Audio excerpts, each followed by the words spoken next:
Hola, ¿alguna vez nos hemos puesto a pensar qué es lo que de verdad hace a un buen docente? A ver, no se trata solo de tener reglas en un salón de clases, sino de algo mucho más profundo, de cómo se construyen los ciudadanos del mañana en un mundo que, seamos sinceros, es cada vez más complejo. Por eso, hoy vamos a meternos de lleno en un tema que es fundamental, que está en la mismísima base de nuestras sociedades, la ética docente. Así que, arranquemos. Y la pregunta que va a ser nuestra guía, nuestro norte en todo este análisis, es justamente esta. ¿Cómo puede la ética profesional de los docentes ayudar a formar ciudadanos que sean capaces de convivir en nuestras sociedades, que son cada vez más diversas, más desafiantes? ¿Y por qué esta pregunta es tan importante justo ahora? Pues porque formar ciudadanos hoy en día es quizá el reto educativo más grande que tenemos. Vivimos en un mundo globalizado, multicultural, lleno de información por todos lados y a veces también de mucha polarización. El aula es como ese primer laboratorio social donde aprendemos a navegar todo esto y los docentes son nuestros guías principales en ese viaje. Para darle respuesta a nuestra gran pregunta, vamos a seguir una especie de hoja de ruta. Primero, vamos a explorar la pregunta esencial. Luego, nos meteremos a descifrar el ADN de un buen docente. Analizaremos los valores que construyen la sociedad. Veremos la educación como una brújula y, para cerrar, hablaremos de la ética como un verdadero compromiso social. ¿Listos? ¡Vamos! Bueno, empecemos por el principio, con la pregunta esencial, para explorar a fondo ese vínculo tan fuerte que existe entre lo que pasa en el aula y lo que pasa en la sociedad. Ok, ya que tenemos clara esa conexión, pasemos a la segunda parte para ver cómo se construye todo esto. Hablemos del ADN de un buen docente. Vamos a definir esas competencias y principios que, según las investigaciones, son el verdadero corazón de esta profesión. Y aquí, fíjense en este dato que es súper revelador. En un estudio con docentes de posgrado, se les preguntó qué competencias valoraban más. Y miren el resultado. Es increíble. Las competencias éticas, con casi un 39%, le ganaron a todas las demás, o sea, por encima del conocimiento técnico o las habilidades sociales. Esto nos dice algo potentísimo. Para los mismos educadores, el cómo se enseña es tan o más importante que el qué se enseña. Y es que la competencia ética no es algo que se quede en el aire, ¿saben? Se ve, se vive en el día a día, en cómo actúa el docente. Y esa actuación se guía por 4 principios éticos que son clave y que vamos a desglosar ahora mismo.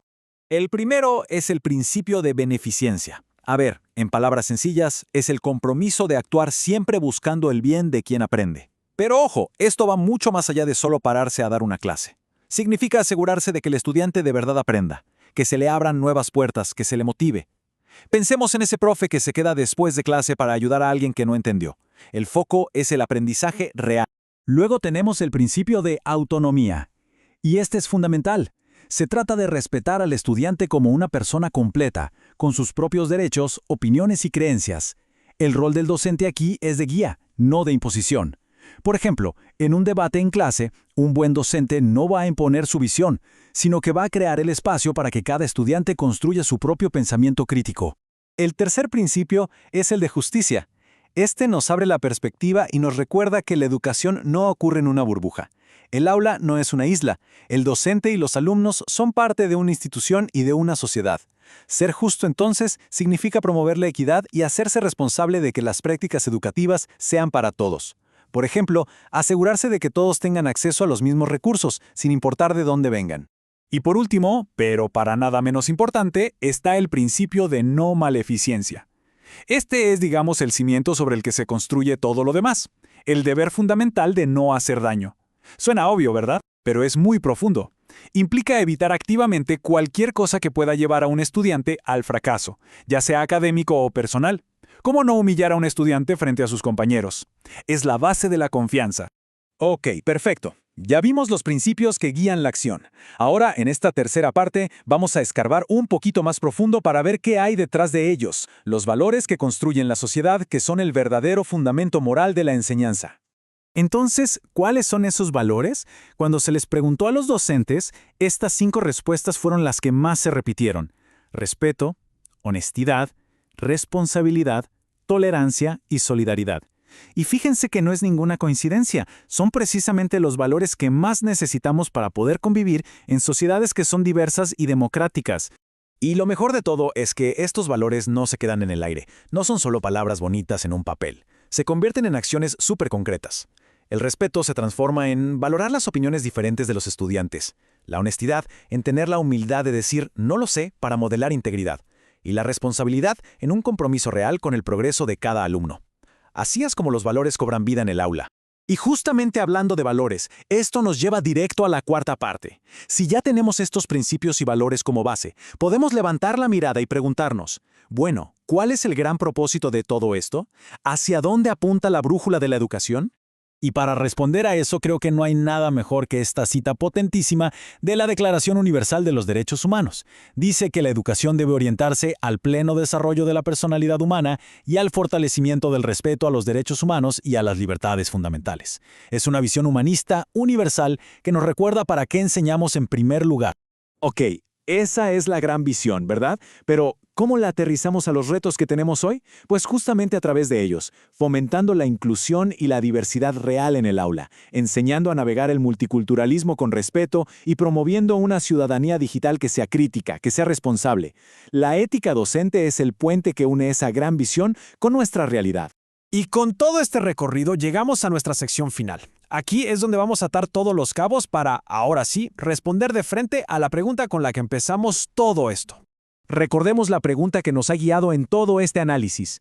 ¿Cómo es que la ética profesional docente puede ayudar a formar ciudadanos capaces de convivir en sociedades cada vez más complejas?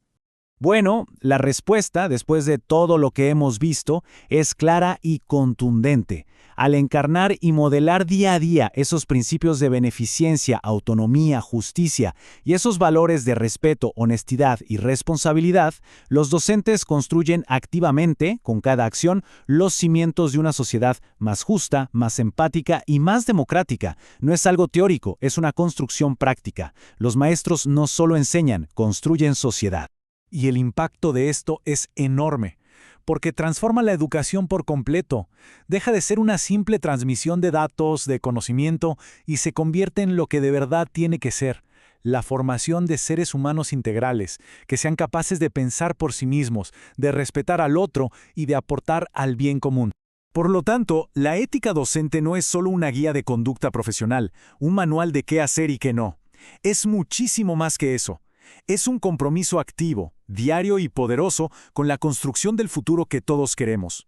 Y ese, sin duda, es un pensamiento que vale la pena llevarnos. Porque al final del día, en la educación no se trata solo de lo que se enseña, sino de quién lo enseña.